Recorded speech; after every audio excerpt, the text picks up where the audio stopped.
Hi, Ashley here. Remember that I'm giving away a pedal to a lucky winner for every 1,000 subscribers.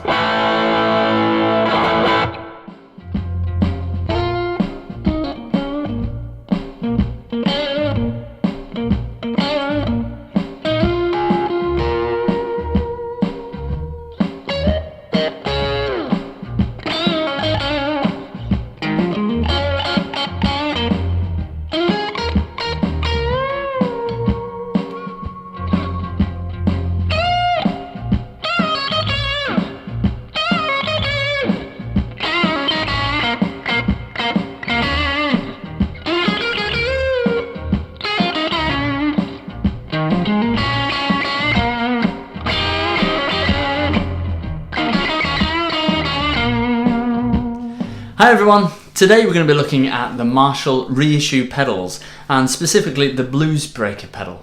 Now just over a year ago this was released and there was a little bit of, it seemed like marketing trickery around it to create some hype. On the day that it was released I got an email saying that it had just been released, and a couple of days before that there were some rumours going around to say that these reissue pedals were coming, but Marshall at the time was completely denying it.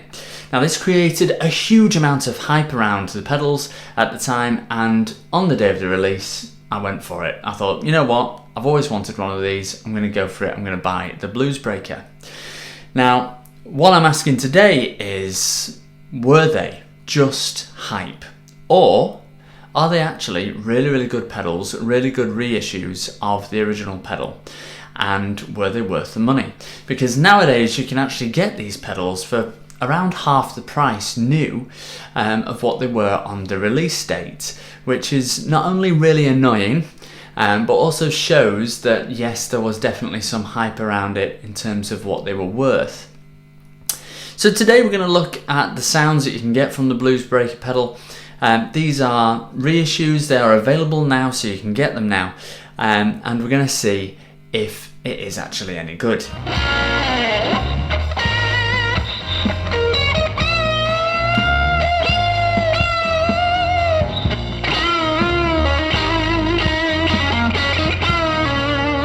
Okay, so the Bluesbreaker pedal was released back in the 1980s and was designed to try and create the Marshall Clapton sound that we all know and love. Now at the time I don't think they were particularly successful, but over the past kind of 15-20 years or so people have been really wanting to get that Bluesbreaker tone, and in fact lots of different clones have been created, the King of Tone being one of them, probably one of the most famous. But this is a reissue, a recreation of that original pedal, and Marshall have gone to a lot of effort to try and make it look like that original pedal. So you've got the three controls, the gain, the tone and the volume, and it's a pretty simple drive pedal really. Here's my clean tone.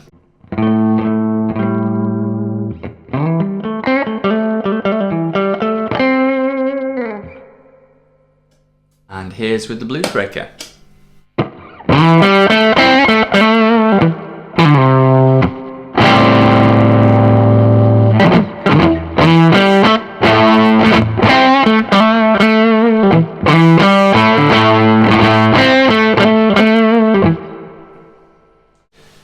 Now, one of the things that struck me straight away when I first bought this pedal was how unbelievably quiet it is. The background noise, in fact, when I stack this with my other drive pedals, if I put this pedal first, it actually reduces the amount of noise, even with the gain cranked up to this 3/4 way point, which I just find absolutely amazing. I mean, even just for that, I'm glad that I bought it. I'm glad that therefore the rest of my signal chain just sounds cleaner as a result of having this drive pedal in it. Now what I tend to do, having fiddled with it for a bit, is I tend to have the gain a little bit down. I tend not to have it all the way up like that. The volume still needs to be quite high. This is true to the original Bluesbreaker design, where the volume needs to be quite high just to get to kind of unity. Turn it off.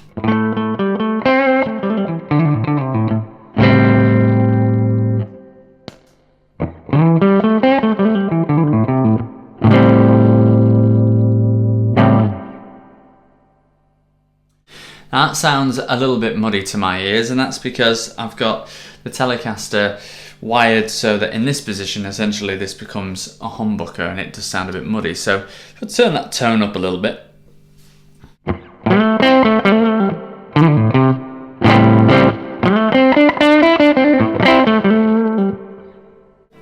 So at that point, with only the gain halfway, you really have to be at this point or more in order for it to be at unity.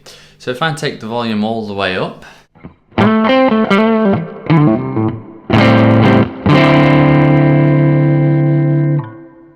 back down again, it really doesn't make that much difference beyond that 3/4 way point. All that you seem to get for it is a little bit of extra noise. Now, usually I use this with a single coil, so I'll just come onto the neck pickup here and crank the gain up just a little bit.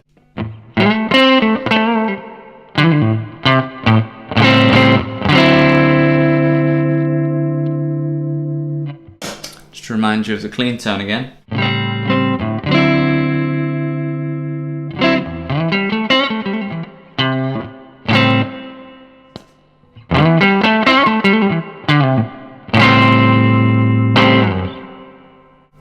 Now what I tend to do with this, having used it for the last year or so, is I tend to stack it with other overdrives. So I tend to get my amp cooking a little bit, so I'll just do that.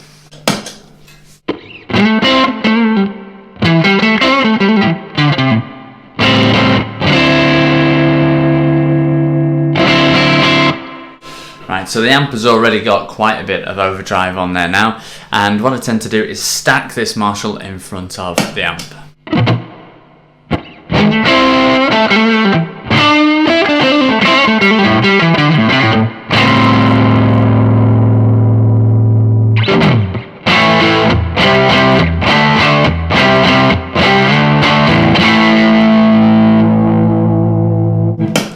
Take it off again.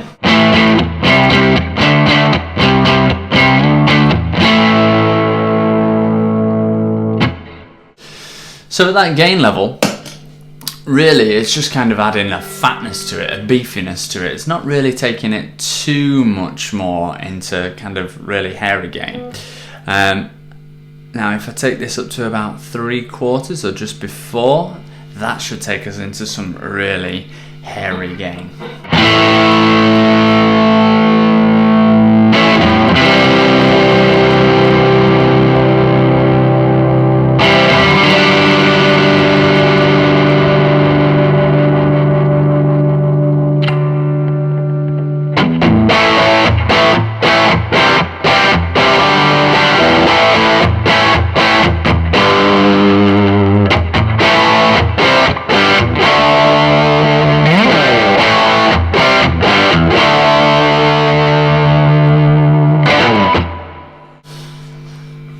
Yeah, I mean, for me, that's got like the sound of the 80s all over it in terms of that gain. It's not something that I would really use very much other than just to have a bit of a play around. But it's a really, really nice sound. Again, without it on.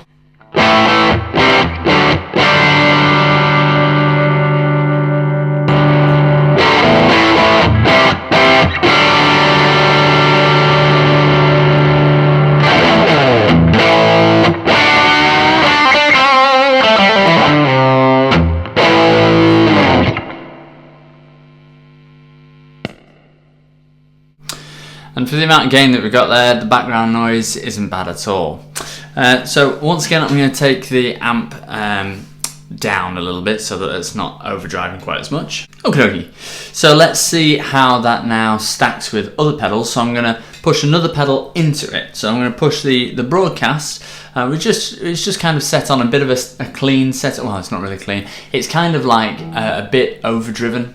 And it's going to push into the Bluesbreaker. So the Bluesbreaker's on at the moment. This is what it sounds like.